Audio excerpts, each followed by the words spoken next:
February 8th, 2015, and I have a few comments about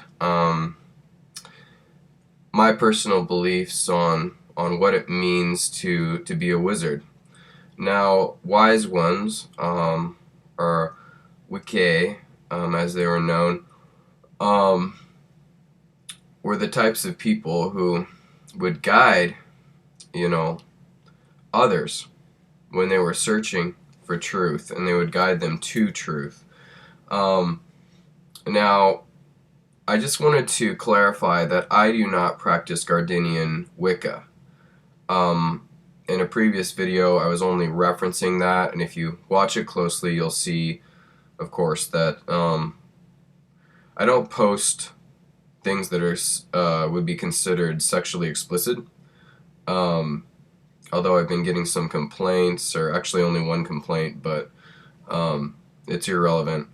The point is that people, just because they don't like something, just because it isn't their perspective, doesn't mean that they can accuse you of things you're not doing.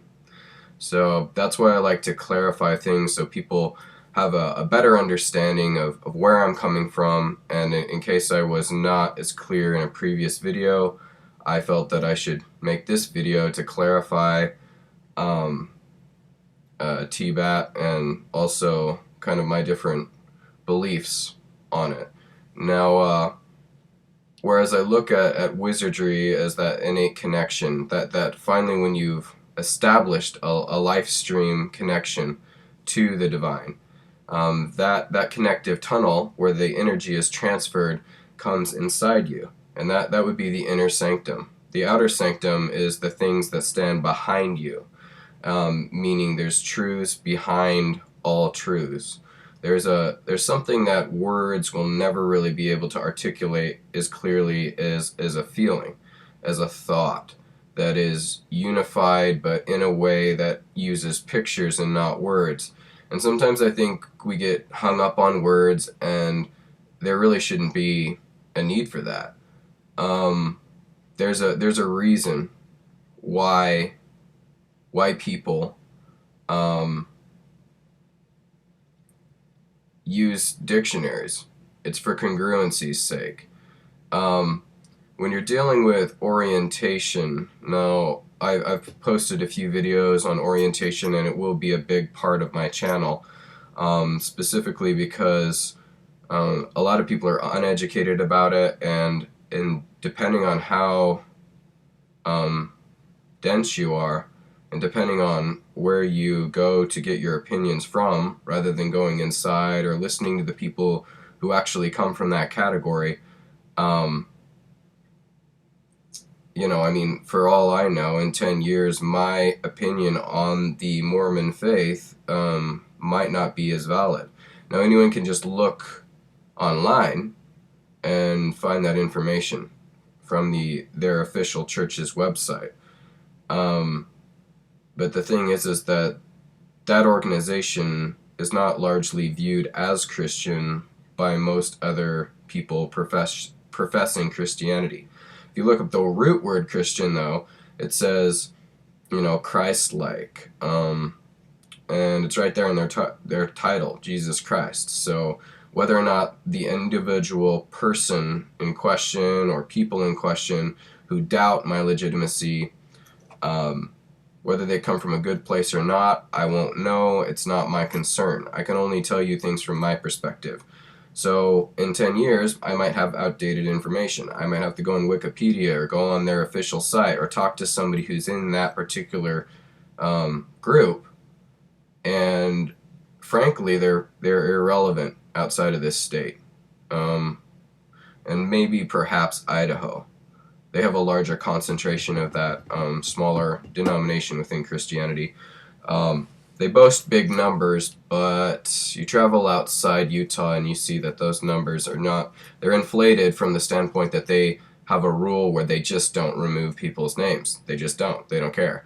They think, oh, well, maybe they'll come back. We'll still call them Mormon. No, they're not. If they walk away, they aren't Mormon. They aren't LDS. They could still be a Latter-day Saint, in their actions towards other people, or what are considered saintly actions, but they aren't part of that religious organization anymore. And but I don't want to get caught up in irrelevant belief systems that, frankly, don't have a lot to do with um, my beliefs.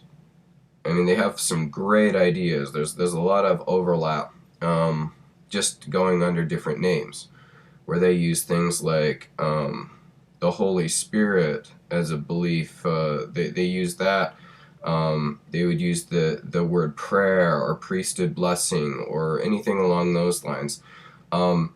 They're simply referring to one form of magic, and that is called divine magic, or magic that connects you to something divine to create a result. And magic is scientific in that way. It creates a result. Whether or not it is taught in the framework of a dogma doesn't mean that it's not working. Now, you'd have to see and feel something like that work in order for it to work. For you on an internal level, for you to believe. Now, only in certain circumstances will these healing blessings, these priesthood blessings work. And that's with any sort of faith healing. There's a lot more of a likelihood that if you go in to an emergency room and get your leg put in a splint, that you'll have a full recovery versus praying over it. I mean, that's just a fact. Hard science tends to trump metaphysical science in many respects. At least that's how anyone within the agnostic or atheist community that I'm aware of, they feel that way. Now, let's focus in on TBAT a little bit. The inner sanctum is TBIT, and the outer sanctum is TBAT. Now, people within TBAT or outside of TBAT are going to accuse the acronym for whatever they so choose, but in a way that's a little rad, because no one really understands it till they get inside and they understand what's going on inside my mind, inside my heart, and my connection with the divine.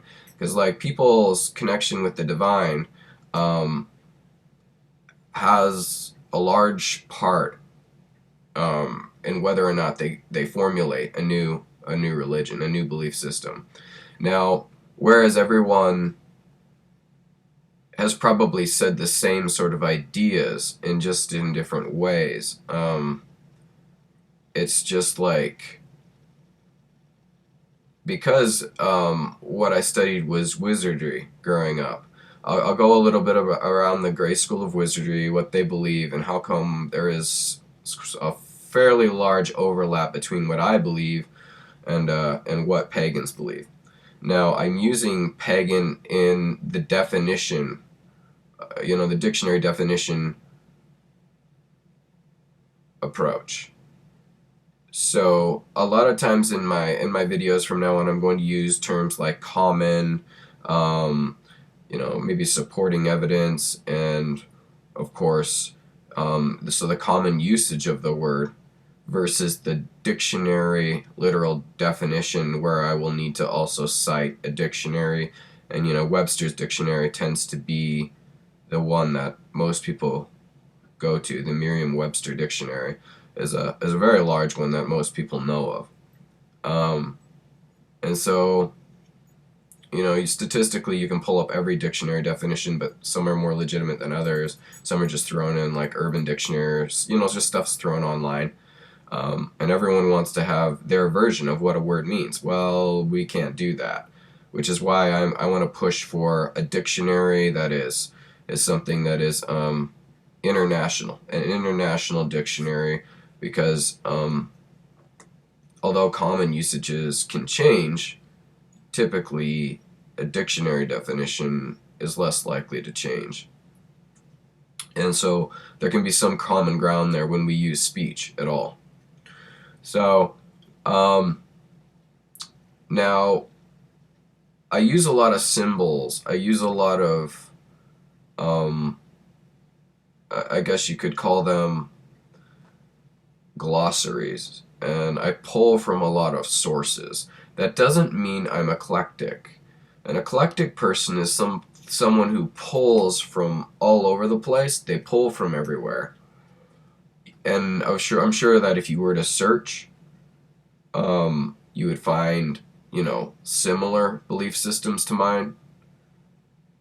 But the main difference between being an eclectic pagan and being somebody who uses the word in its original definition, meaning country dweller. I mean, you could technically have somebody who's atheist be a pagan. You could have somebody be, um, you know, Christian and be a pagan. You could have somebody not even believe in religion be a pagan because they all live out in the country.